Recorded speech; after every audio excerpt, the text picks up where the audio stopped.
Je suis allé à un vide-maison près de chez moi. Surprise, il y avait une pièce remplie de jouets et j'ai trouvé du Lego. J'ai acheté tous ces sachets de vrac pour 35 euros. Après quelques recherches, je vous montre ce que j'ai trouvé. J'ai jeté un petit coup d'œil dans le vrac. Et il y a l'air d'avoir des choses originales, dans des pièces que j'avais jamais vraiment trop vues avant. Pour ça, par exemple. Il y a des pièces qui ont l'air cool quand même. Alors je vais faire mes petites recherches. Je vais faire quelques recherches et je vais vous dire ce que je peux identifier comme set. Et notamment ça, qui fonctionne comme un système de télécommande et dans lequel on peut insérer des piles. Alors je vois pas du tout à quoi ça peut servir, mais... Alors il y a un gros sac de vrac Lego City qui, bien entendu, s'apparente à être une caserne de pompiers. On voit ceci. Donc la 7208, c'est une caserne qui date de 2010, si je dis pas de bêtises. Il y a vraiment tous les éléments qui confirment que c'est bien ce set là. Alors déjà j'ai retrouvé 3 figurines qui font partie de ce set. Voilà, Jean-Luc et ses amis pompiers. Sympa. Il y a même ça qui, je crois, n'a rien à faire ici. Bon, alors bonne nouvelle pour tous les fans de Lego Star Wars comme moi. En fouillant un peu, je suis tombé sur ces pièces et ça m'a rappelé clairement un set. C'est celui-ci, le Gungan Sub de 1999. Ça tombe bien, c'est mon année de naissance. Donc c'est un set qui, quand on l'a neuf avec la boîte bien sûr et que tout est scellé, cote maintenant aux alentours de 280 euros. Donc là, bien évidemment, c'est en vrac, c'est loin d'être neuf et scellé. Donc je pense qu'il vaut maintenant aujourd'hui, là comme ça en l'état dans lequel je l'ai. Bon, je vais regarder, je pense que je dois avoir toutes les pièces. Je vais faire un bon travail juste après. Il doit valoir, je pense, je dirais à la revente environ entre 100 et 150 euros peut-être.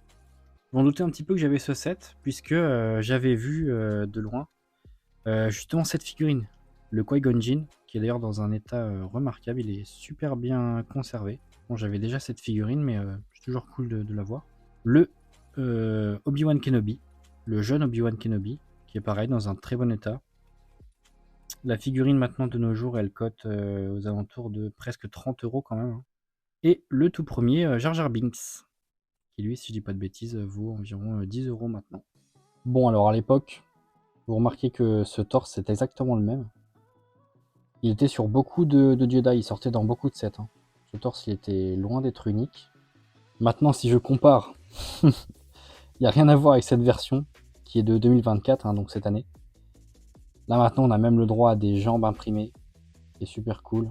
Le torse est un peu plus travaillé aussi, et surtout les têtes. Maintenant, on a le droit à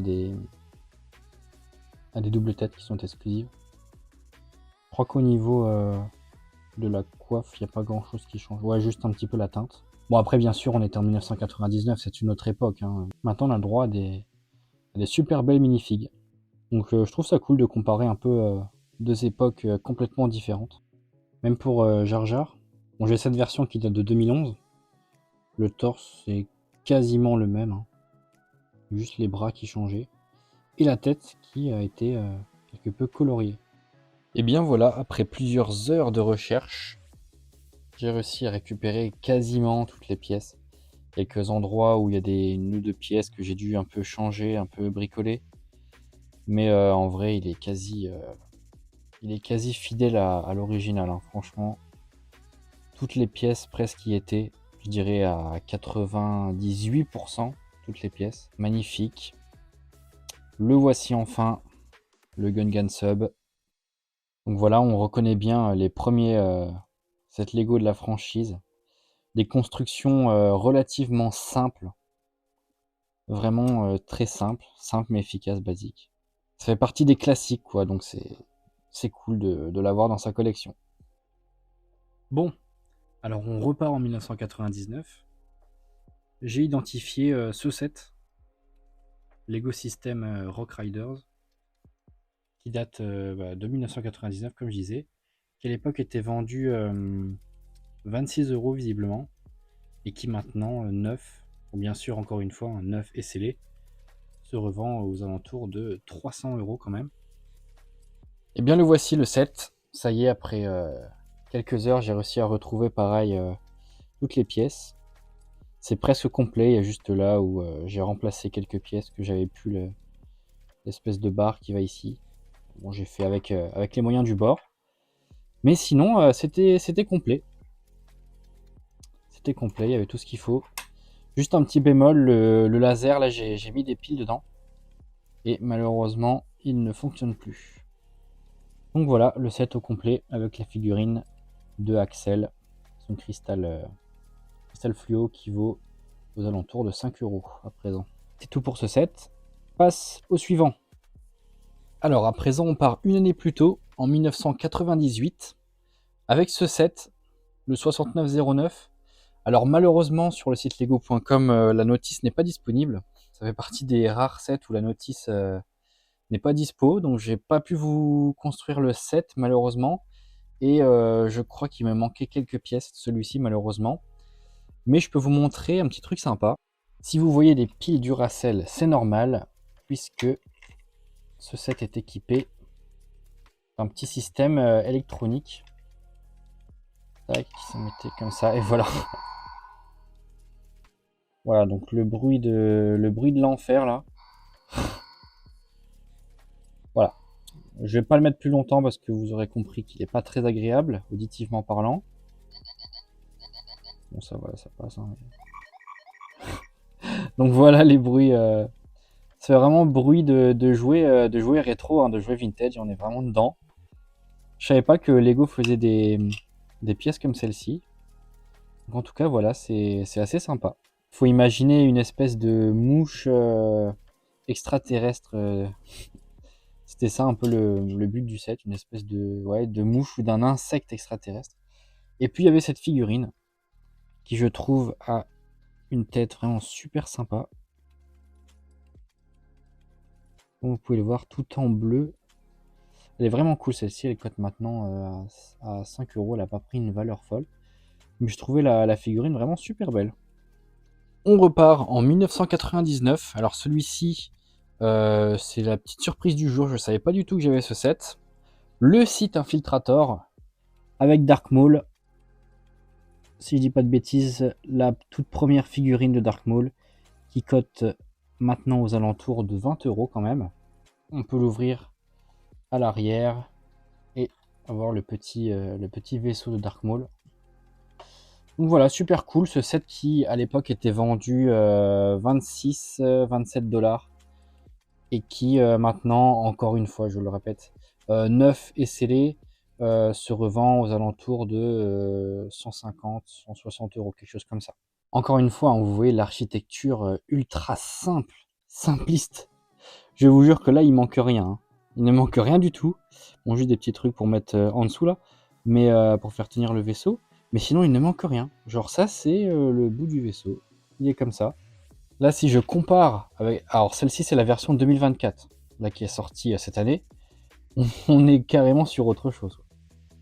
C'est là que vous voyez l'évolution de Lego en termes de conception. C'est juste fou, quoi.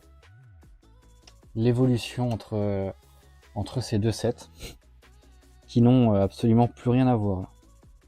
Alors, on peut comparer aussi les deux versions de la figue de Dark Maul. Marque maintenant en 2024, il y a depuis quelques années la coiffe avec les pics caractéristiques de Dark Maul qui à l'époque bien sûr ne se faisait pas. Le torse c'est à peu près similaire et puis maintenant on a les jambes imprimées, ce qui est cool, et aussi l'arrière du torse. Là, il n'y a rien. Alors faut noter aussi que la version de 1999, je ne sais pas pourquoi, mais est représentée avec du bleu. On a du bleu sur presque tout le vaisseau. Et ça c'est étonnant parce que quand on regarde dans le film le vaisseau de Dark Maul, il n'y a absolument aucune trace de bleu. Il y a une petite touche de rouge, mais il n'y a pas de bleu. Alors à l'époque, les designers de chez Lego avaient décidé de le représenter en bleu. Pourquoi? Ça je ne sais pas. Telle est la question. Petite devinette à présent. Quel est le rapport entre Lego et des brosses à dents? Vous allez me dire, non mais n'importe quoi, qu'est-ce que tu racontes? Et ben moi je vous dis que si. Puisqu'en 2002, il y avait une collab entre Lego et Colgate. Alors perso, je n'étais pas au courant, mais ça ressemblait à ça. Alors faut s'imaginer que ici il y avait une brosse à dents.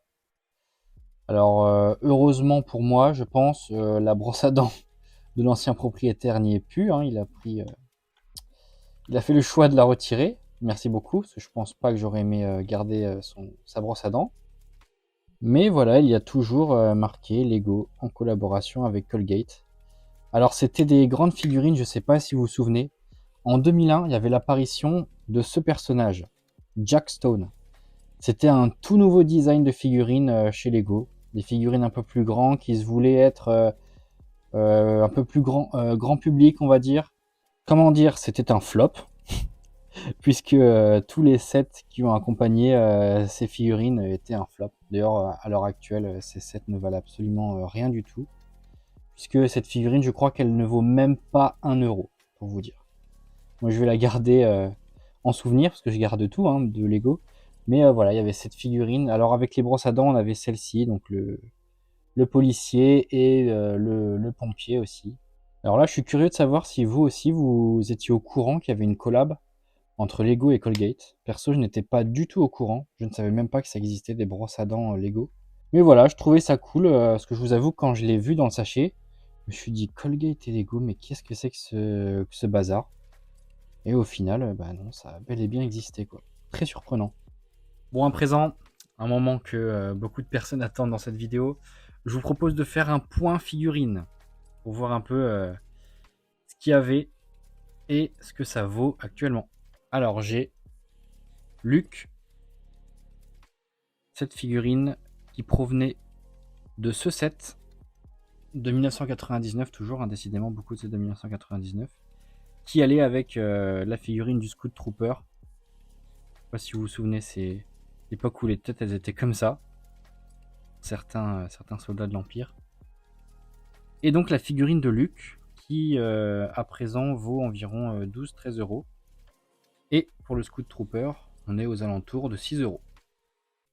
Restons dans l'univers Star Wars avec, j'en avais parlé tout à l'heure, hein, mais petit rappel, cette figurine, le jeune Obi-Wan Kenobi, qui vaut aux alentours de 27 euros. Qui-Gon Jinn, toujours dans le même set, aux alentours de 11 euros. Et Jar Jar, qui lui vaut aux alentours de 7-8 euros. Je vous l'ai dit juste avant, le Dark Maul, qui lui est aux alentours de 19 euros. Ensuite, l'astronaute, la version bleue qui date de 1984 quand même, très ancienne figurine, qui fait partie des thèmes classiques Lego Space. Alors je sais qu'il y a une communauté autour de Lego Space, il y a pas mal de personnes qui aiment toujours Lego Space. Bon, il n'est pas dans un super état, hein. Oui, il est un petit peu abîmé, même les impressions ici sont un peu parties. Donc bon, je peux pas vous donner une valeur approximative, je dirais une dizaine d'euros, parce que s'il était neuf et en très bon état, il vaudrait aux alentours de 30-35 euros quand même, qui est une belle somme pour une figurine. Je reste dans l'espace avec cette figurine, cette super figurine d'un droïde de l'espace, qui date de 1994, si je dis pas de bêtises. C'est une figurine qui cote maintenant aux alentours de 11 euros. Donc, très belle figurine, y compris la tête. Ensuite, nous repartons en 1998 avec figurine d'un alien. Donc, il apparaissait entre autres dans ce set de 1998. Toujours à la même époque, cette fois-ci en 1999, une autre figurine de Lego Rock Riders. Celle-ci, elle vaut aux alentours de 3-4 euros. Mais c'était quand même une époque où il y avait beaucoup de thèmes qui tournaient autour de l'espace, hein, quand même. Je sais pas si vous remarquez, mais cette époque-là, là, ils étaient un peu matrixés par l'espace. Je ne peux pas vous dire pourquoi, mais il y en avait énormément. Alors celui-ci, c'est un classique aussi. Le plongeur sous-marin Aqua Shark. Il date de 1995, cette figurine. On l'a retrouvée dans pas mal de sets, celle-ci, donc elle n'est pas spécialement rare, hein, elle vaut aux alentours de 3 euros. Donc voilà, cette figurine, j'en avais parlé déjà tout à l'heure, aux alentours de 5 euros. Et ensuite, on est sur du City classique, les figurines classiques pompiers ou police. Celle-ci, elle est un petit peu plus ancienne, mais bon, ça n'a pas spécialement de valeur. Celui-ci, n'en parlons pas. La vidéo touche à sa fin. Je vous remercie de l'avoir regardée jusqu'à présent. Merci beaucoup d'avoir suivi cette vidéo. J'espère, comme moi, vous avoir rappelé de très bons souvenirs d'enfance ou d'adolescence. Et pour les autres, j'espère vous avoir appris de nouvelles choses dans l'univers Lego. Je vous invite à vous abonner et à activer la cloche pour recevoir toutes les notifications de mes prochaines vidéos. Je sors beaucoup de vidéos au format short sur ce que je trouve dans les brocantes ou par exemple sur les plateformes de vente en ligne. Alors, à bientôt!